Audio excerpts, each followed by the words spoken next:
from almost trading the cape for camouflage to becoming the face of DCU, here's how Henry Cavill nearly joined the armed forces after acting flops.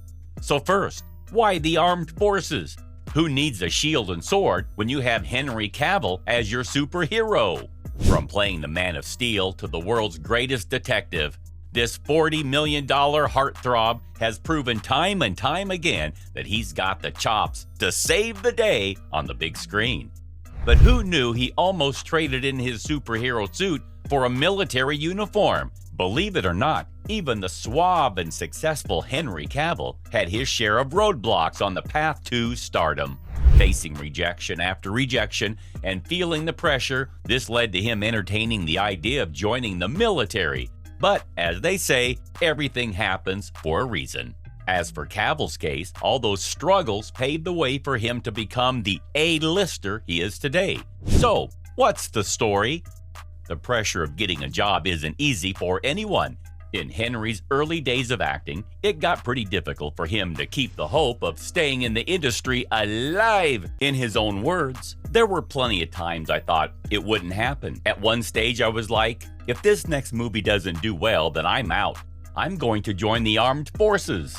But it wasn't just the job hunt that was rough. He also faced rejection in his audition for James Bond. The director told him he was looking a little chubby.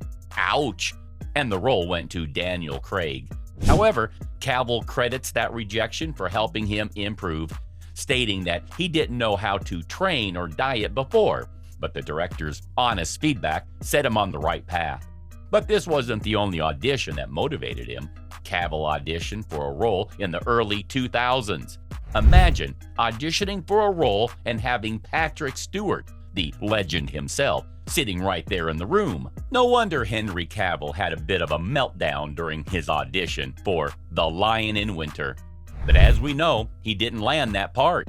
During a recent actor-on-actor interview with Variety, Cavill spilled the tea on his audition with Patrick Stewart. I bet it's a moment he'd love to forget, but I'll always remember it was just another step on Cavill's climb to the top. He told Stewart about the incident and how seeing him in the room made him forget all his lines and his acting skills. Weeks of preparation down the drain. But that isn't where the story ends. He went back into the audition room. After that not-so-great audition in front of the legendary Patrick Stewart, Henry said he knew he could have done better. So he mustered up the courage and gave it another shot. Although he didn't get the part, Stewart's encouraging words gave him the push he needed to keep going. So, conclusively, we have all these great characters because of Stewart. If it wasn't for him, Cavill would have been out there in a uniform.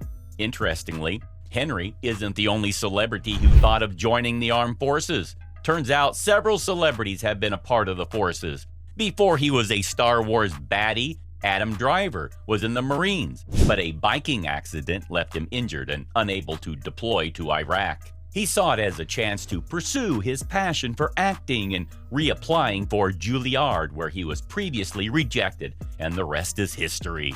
He credited the military for giving him a clarity of purpose and helping him figure out what he wanted in life. He met his future wife and fell back in love with acting. And it all paid off when he landed his big break in Girls, co-starring with Lena Dunham. Talk about a happy ending! Another one of our favorite actors was part of the forces. Think the bucket list. I'm talking about Morgan Freeman. Before he became a big-shot actor, Morgan Freeman was all about joining the Air Force and becoming a top-notch fighter pilot. But it turns out he had a major fear of flying, and the whole idea of being in a cockpit freaked him out. Morgan left the military after 4 years to follow his true passion, acting. After years of hard work on the stage, he finally got his big break on the soap opera Another World. From there, he starred in some of the biggest movies of the 90s and 2000s like Shawshank Redemption, Seven, and $1 Million Baby. He even has his own production company that's behind hit shows like Madam Secretary and The Story of God with Morgan Freeman. He went from military man to entertainment empire builder. So did another certain someone, Zule Hineo. After high school, she joined the Army and served for 3 years before leaving to pursue her acting career.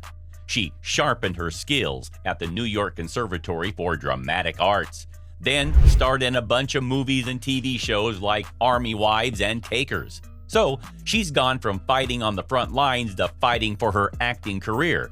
Not to mention, Adam Driver isn't the only Star Wars villain to come from a military background.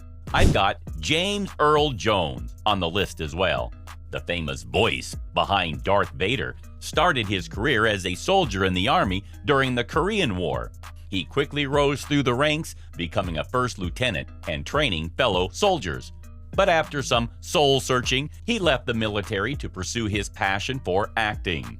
Lucky for us, he had an amazing career in TV, film, and theater, including playing Mufasa in The Lion King, Terrence Mann in Field of Dreams, and King Jafar in Coming to America. Can you imagine if he had stayed in the military and never graced us with his iconic voice?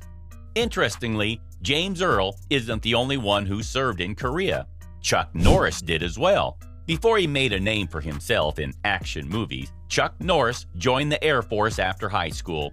It was during his time in Korea that he discovered his passion for martial arts, which he later put to use in films like Way of the Dragon and Walker, Texas Ranger. He was the first Westerner to earn an 8th degree black belt in Taekwondo, according to military.com. After being discharged, he trained actors like Priscilla Presley and Steve McQueen in martial arts. It was McQueen who eventually convinced Norris to pursue acting, launching his successful career in TV and film. If you thought these famous actors had impressive backgrounds, just wait until you hear about the next one, Elvis Presley. Even Elvis Presley, the king of rock and roll, had a stint in the military. He was drafted in 1957 and served as an Army sergeant from 1958. However, it's said that his time in the military may have had a negative impact on his life, as one of his commanders introduced him to drugs that contributed to his eventual death. His addiction worsened as he returned to the ever-changing rock and roll scene. Looks like protecting civilians was a side hustle for all these celebs, and that includes Tom Selleck. Tom Selleck, known for his role as a law enforcement officer in the hit TV show Blue Bloods, took a break from his acting career to serve his country during the Vietnam War. He became a sergeant in the California Army National Guard and was even featured as the star in National Guard recruitment posters because of his modeling background. However, after returning to Hollywood, 20th Century Fox, his talent agent, fired him. Despite a setback, Selleck's career eventually took off 11 years later when he was cast as the lead in Magnum P.I.